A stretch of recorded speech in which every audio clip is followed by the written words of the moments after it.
प्यारे बच्चों, motion education में आपका स्वागत है। मैं आपका अपना किशन कुमार पाठक आज आपके लिए लाया हूँ पाठ 10 के अंदर अपन पढ़ रहे थे सदिशों का अदिश गुणनफल, दो सदिशों का अदिश गुणनफल।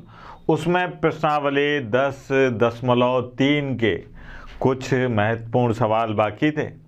आज अपन उन महत्वपूर्ण सवालों को हल करके देखते हैं। उनमें से पहला है, ये देखिए आप, क्या कहा जा रहा है कि यदि ए सदिश बराबर है 2i cap plus 2j cap plus 3k cap, B सदिश बराबर है -i cap plus 2j cap plus k cap और सी सदिश बराबर है 3i cap plus j cap. इस प्रकार है कि a plus lambda B C सदिश के लंबवत है, तो लैम्डा का मान ज्ञात कीजिए। अब साहब यहां पर ये कहा जा रहा है कि ये इसके लंबवत है, तब जाके लैम्डा का मान ज्ञात करना है। तो सबसे पहले अपन क्या काम करते हैं, यहाँ देखिए आप, हल ज्ञात करने के लिए जो जो दिया है उसके बारे में बातचीत करें। साहब दिया है, क्या दिया है कि ए सदिश बराबर है 2i cap plus 2j cap और प्लस 3k कैप, ये दे रखा है। बी सदिश दे रखा है कितना, -ki cap plus 2j cap और प्लस k कैप और सी सदिश ये बराबर दे रखा है 3i cap plus j cap, ये आ गया। और क्या दे रखा है, और ये दे रखा है कि साहब एवं, और क्या दे रखा है, ए सदिश प्लस लैम्डा बी सदिश ये लंबवत है किसके, सी सदिश के। अब ये वाली चीज तो है नहीं अपने पास में, तो अपन पहला काम ये करते हैं कि ए प्लस लैम्डा बी निकालते हैं। तो यहाँ पर अब क्या काम करो आप, ए प्लस लैम्डा बी, और ये ए और बी सदिश हैं और ये लैम्डा एक अदिश राशि है, अचर है ये, है ना। तो यहाँ पर देखें आप, ए प्लस लैम्डा बी, ये रहा ए और ये रहा लैम्डा बी, तो यहाँ आएगा अपने पास में 2i cap plus 2j cap plus 3k cap, ठीक है, और प्लस लैम्डा यहाँ पर है -i cap plus 2j cap और प्लस k कैप, ये आ गया। अब यहाँ से देखो आप क्या बच रहा है अपने पास में, ये देखें 2 माइनस लैम्डा i कैप फिर प्लस 2 और प्लस 2 लैम्डा j कैप, ठीक है, फिर प्लस 3 और प्लस लैम्डा k कैप, ये आ गया सर, ठीक है। अब ये किसका मान है बेटा, ए सदिश प्लस लैम्डा बी सदिश का। प्रश्नानुसार क्या है साहब, प्रश्नानुसार ए सदिश प्लस लैम्डा बी सदिश ये लंबवत है किसके, सी सदिश के। ए प्लस लैम्डा बी सदिश लंबवत है किसके, सी सदिश के। इसलिए क्या होगा बेटा, अब ये चीज अपने को वहां लिखनी पड़ेगी भाई, देख लेते हैं। इसलिए ए सदिश प्लस लैम्डा बी सदिश इसका अदिश गुणनफल सी सदिश के साथ में, तो इसका मान क्या होगा, 0। अब यहाँ पर क्या होगा, ए प्लस लैम्डा बी सदिश इसका मान लिखो, क्या है देखें जरा, 2 minus lambda i cap 2 plus 2 lambda j cap और 3 प्लस लैम्डा k कैप, ये तो हुआ अपने पास में, और डॉट वो भी देख लो, एक साथ करेंगे हम, 3i प्लस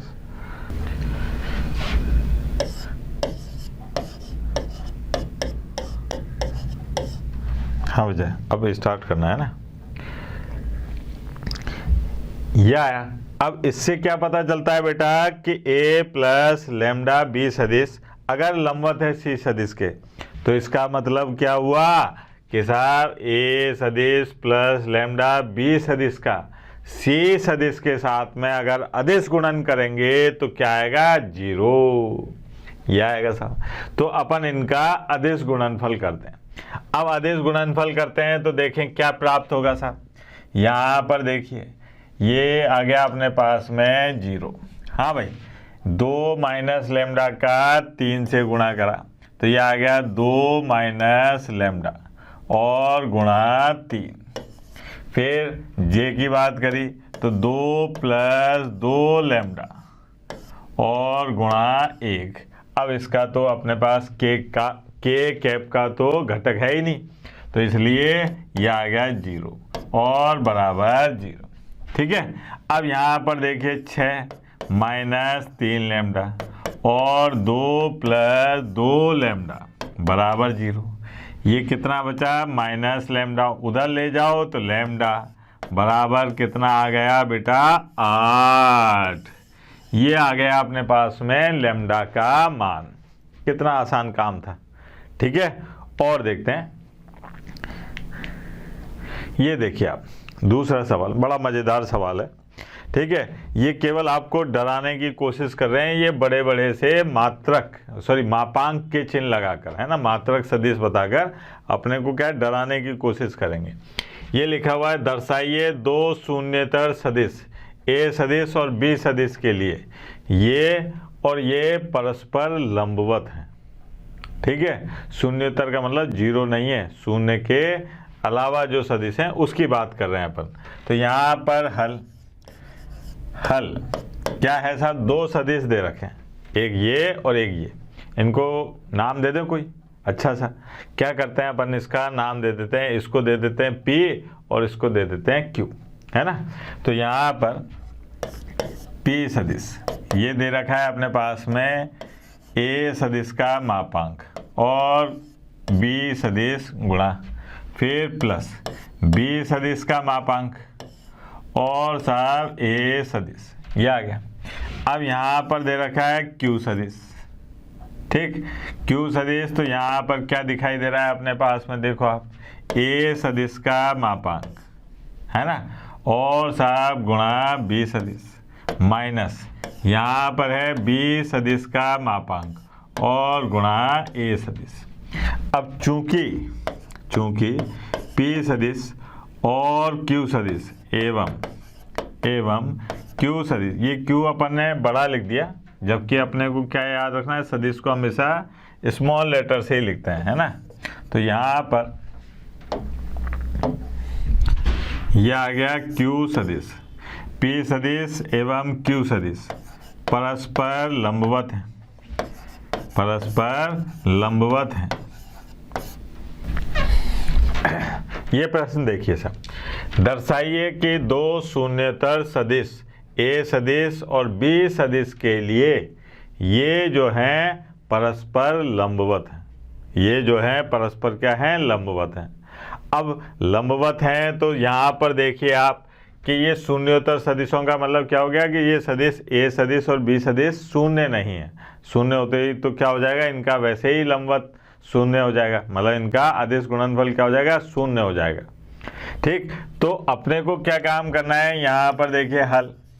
सबसे पहले अपन क्या काम करते हैं, इन सदिशों के नाम रख लेते हैं, है ना। इसका नाम रखा मैंने P सदिश। P सदिश क्या है साहब, सदिश A का मापांक और B सदिश, फिर प्लस B सदिश का मापांक और A सदिश, यह आ गया। अब यहाँ पर Q सदिश की बात करी तो Q सदिश की बात करी तो A सदिश का मापांक और B सदिश, फिर माइनस B सदिश का मापांक और A सदिश। अब लंबवत सिद्ध करना है, यानी कि इनका अदिश गुणनफल क्या आना चाहिए, 0 आना चाहिए। तो मैंने क्या काम करा कि यहाँ पर P सदिश और Q सदिश का अदिश गुणनफल करा। वो क्या होगा साहब, वो ऐसे होगा कि A सदिश का मापांक B सदिश, फिर प्लस B सदिश का मापांक और ए सदिश, ऐसे। ठीक है, फिर यहाँ पर अदिश गुणनफल, ये आ गया अपने पास में ए सदिश का मापांक और बी सदिश, फिर माइनस यहाँ पर बी सदिश का मापांक और ए सदिश, ये आ गया। ठीक, अब देखो आप यहाँ पर क्या आ रहा है, इसका इसके साथ में, तो ए ये तो आ गया ए सदिश के मापांक का वर्ग।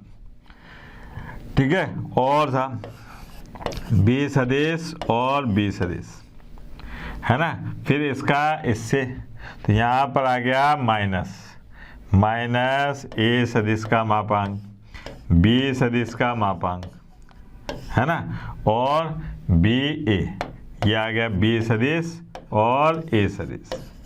ठीक, फिर इसका इससे, तो यहाँ है प्लस, क्या आ जाएगा, बी सदिश का मापांक और ए सदिश का मापांक और ए सदिश और अदिश का गुणनफल, फिर आएगा माइनस, है ना, माइनस ये आया अपने पास में बी सदिश के मापांक का वर्ग और यहाँ पर आया ए सदिश और डॉट ए सदिश, ये आया साहब इनके गुणनफल करने पर। और सरल करते हैं, अब यहाँ पर आ गया ए सदिश के मापांक का वर्ग, इसको क्या लिख सकते हैं, बी सदिश के मापांक का वर्ग, है ना। यहाँ पर देखो आप माइनस ए सदिश और बी सदिश का मापांक, यहाँ पर देखो आप इसको लक्षण से लिख लूँ, ये कर दिया मैंने ए सदिश और बी सदिश, फिर प्लस यहाँ पर देखिए ए सदिश का मापांक, बी सदिश का मापांक और क्या आ गया ए सदिश और बी सदिश, ये हो गया।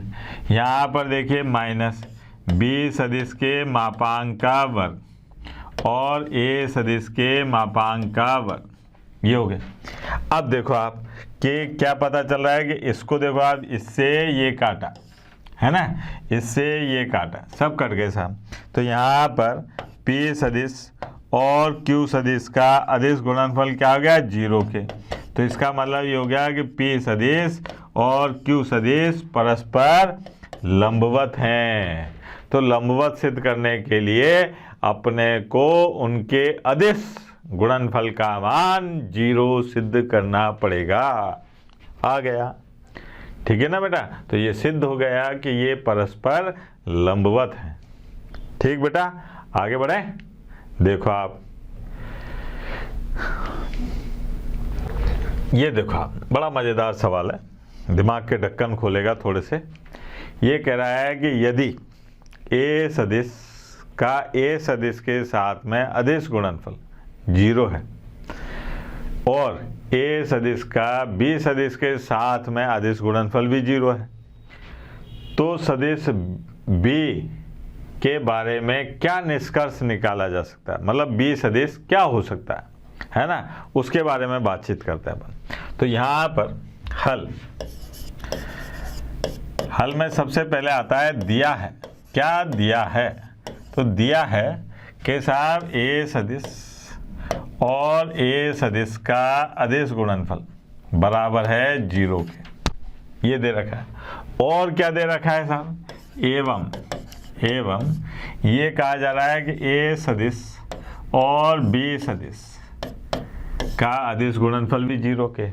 तो इससे तो अपन कह सकते हैं कि ये दोनों लंबवत हो सकते हैं, है ना, एक बात तो ये आ सकती है। लेकिन पहले इसकी चर्चा करते हैं। ए सदिश का ए सदिश के साथ में अदिश गुणनफल, तो यहाँ पर इसका मतलब वर्ग ए सदिश के मापांक का वर्ग, ये पढ़ा अपन ने। मापांक का वर्ग क्या आ रहा है? 0, ठीक है, 0 आ रहा है। इसका मतलब किसी सदिश का मापांक 0 कब होता है? केवल जब वो सदिश 0 हो, तभी मापांक 0 हो सकता है, नहीं तो नहीं होगा। तो यहाँ पर इससे क्या निष्कर्ष निकला कि साहब ए सदिश का मापांक 0 है। इससे क्या निष्कर्ष निकला कि सदिश ए जो है वो बराबर 0 के है। यह आ गया साहब। अब अपने से कहा जा रहा है कि साहब ए सदिश, चूंकि ए सदिश जो है वो बराबर 0 के है, अब मैं यहाँ पर इसकी जगह 0 लिखूं और बी सदिश से इसका गुणा कर दूं, तो मुझे क्या प्राप्त होगा, 0 प्राप्त होगा। सही बात है। तो अब मेरे को निष्कर्ष निकालना है इस बी सदिश का कि ये बी सदिश क्या होगा। तो भैया बी सदिश कुछ भी हो सकता है, कोई निष्कर्ष नहीं निकाला जा सकता। बी की जगह आप 4 लिख दो, 3 लिख दो, 2 लिख, भैया यहाँ 0 है, यहाँ क्या है, 0 है। अब 0 सदिश से तो आप कोई से भी सदिश का, है ना, चाहे अदिश गुणा करो, चाहे सदिश गुणा करो, चाहे कोई सा भी गुणा करो, क्या आएगा, 0। तो यहाँ पर यह है कि बी सदिश जो है कुछ भी हो सकता है, कुछ भी हो सकता है, हो सकता है ना। अर्थात बी सदिश के लिए निष्कर्ष नहीं निकाला जा सकता, निष्कर्ष नहीं निकाला जा सकता। ठीक है ना, आई बात समझ में। भाई अपने पास में अगर इसका कुछ मान आता तो अपन निकालते कि लंबवत है कि क्या है, निकाला जा सकता। यह आ गया सर, कितना आसान काम था। ठीक है, तो अपने को ये बताना था कि भाई अगर ये इन दोनों सदिशों का, है ना, अदिश गुणनफल 0 है और उस स्वयं का स्वयं से अदिश गुणनफल 0 है, तो इसके बारे में क्या निष्कर्ष निकालेंगे। तो भैया कोई निष्कर्ष नहीं निकल सकता, क्योंकि ए सदिश क्या हो गया, 0, और 0 से आप किसी का भी गुणा करोगे तो क्या आएगा, 0। कोई सा भी गुणा करो, चाहे सदिश गुणा करो, चाहे अदिश गुणा करो, चाहे बीजगणितीय गुणा करो, कोई सा भी गुणा करें तो 0 ही आता है। ठीक है बेटा, आगे बढ़ते हैं। ये देखिए आप यहाँ पर अपने को क्या दे रखा है, ये है साहब ए सदिश, बी सदिश, सी सदिश, मात्रक सदिश है। क्या है, ए सदिश, बी सदिश और सी सदिश मात्रक सदिश है। और वो इस प्रकार से हैं कि ए सदिश प्लस बी सदिश प्लस सी सदिश का योगफल 0 के बराबर है। ए सदिश प्लस बी सदिश प्लस सी सदिश का योगफल किसके बराबर है, 0। तो अपने को बताना है कि ए सदिश बी सदिश का अदिश गुणनफल, बी सदिश सी सदिश का अदिश गुणनफल और सी सदिश ए सदिश का अदिश गुणनफल किसके बराबर होगा। तो पहले अपन आते हैं कि भैया क्या क्या दे रखा है, इसके बारे में बातचीत करते हैं। दिया है, क्या दिया है साहब, दिया है कि साहब ए सदिश और बी सदिश और साहब सी सदिश, इनका जो मापांक है वो 1 है। क्या है इनका मापांक, 1। क्यों, क्योंकि मात्रक सदिश या इकाई सदिश दोनों एक ही हैं। ठीक है, दोनों एक ही हैं। तो ऐसी स्थिति में इकाई सदिश का मतलब क्या होता है, ऐसा सदिश जिसका मापांक 1 हो। तो यह आ गया साहब मापांक 1। अब दूसरी बात क्या दे रखी है साहब, एवं यहाँ दे रखा है अपने को ए सदिश प्लस बी सदिश प्लस सी सदिश, ये बराबर है किसके, 0 के। ये अब अपने को निकालना है यहाँ पर ए सदिश और बी सदिश, बी सदिश और सी सदिश और सी सदिश और ए सदिश। ये कहाँ मिलेगा अपने पास, भाई ये अपने को कहीं मिलना चाहिए ना। तो कहाँ मिलेगा वो देखें अपन। यहाँ पर आते हैं अपन के साहब ए सदिश प्लस बी सदिश प्लस सी सदिश, इसका अपन यहाँ पर ए सदिश प्लस बी सदिश और प्लस सी सदिश, इसका मान निकालते हैं। यहाँ पर अब अपन क्या काम कर रहे हैं, इसका गुणा कर रहे हैं इससे। ठीक है, होल स्क्वायर है। तो यहाँ पर क्या हुआ देखो आप, यहाँ आएगा अपने पास में ए सदिश और ए सदिश प्लस ए सदिश और बी सदिश, फिर ए सदिश और सी सदिश, फिर प्लस बी सदिश ए सदिश और प्लस बी सदिश और बी सदिश, फिर बी सदिश और सी सदिश, है ना, इधर लिख देता हूँ। फिर आएगा अपने पास में प्लस सी सदिश ए सदिश और सी सदिश और बी सदिश, फिर सी सदिश और सी सदिश। ये हो गया। अब यहाँ पर देखिए आप इसकी जगह पर क्या लिख सकते हैं साहब, ए सदिश प्लस बी सदिश प्लस सी सदिश और भैया ए सदिश प्लस बी सदिश प्लस सी सदिश, है ना, बराबर ये है अपने पास में ए सदिश के मापांक का वर्ग, ये ए सदिश बी सदिश और ये, तो यहाँ आ गया अपने पास, पहले अपन ऐसा करते हैं, बी सदिश के मापांक का स्क्वायर और सी सदिश के मापांक का स्क्वायर। कहाँ से, एक तो ये, एक ये और एक ये। फिर उसके बाद में 2 ए सदिश बी सदिश, फिर 2 बी सदिश और सी सदिश, फिर 2 सी सदिश और ए सदिश, ये आ गया। अब यहाँ पर प्रश्नानुसार क्या है साहब, मान रखें, इसका मान आ गया 0 और साहब 0, ये 0 दे रखा है ना, देखो आप, है ना, इसका मान 0 रख लिया। अच्छा ये इकाई सदिश है तो ये आ गया 1 का स्क्वायर, 1 का स्क्वायर और 1 का स्क्वायर, फिर प्लस 2 ए सदिश का बी सदिश के साथ में अदिश गुणन, बी सदिश का सी सदिश के साथ में अदिश गुणनगण और सी सदिश का ए सदिश के साथ में अदिश गुणन।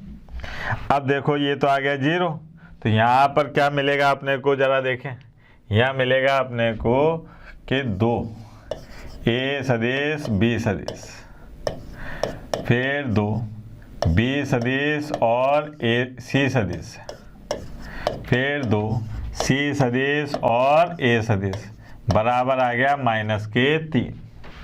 फिर 2 कॉमन लेके उधर ले जाओ तो ये आ गया ए सदिश का बी सदिश के साथ में अदिश गुणा, बी सदिश का सी सदिश के साथ में अदिश गुणा, सी सदिश का ए सदिश के साथ में अदिश गुणा, तो ये आ गया -3/2। और यही तो ज्ञात करना था मेरे लाल, यही ज्ञात करना था। ठीक है, तो आगे देखते हैं आप।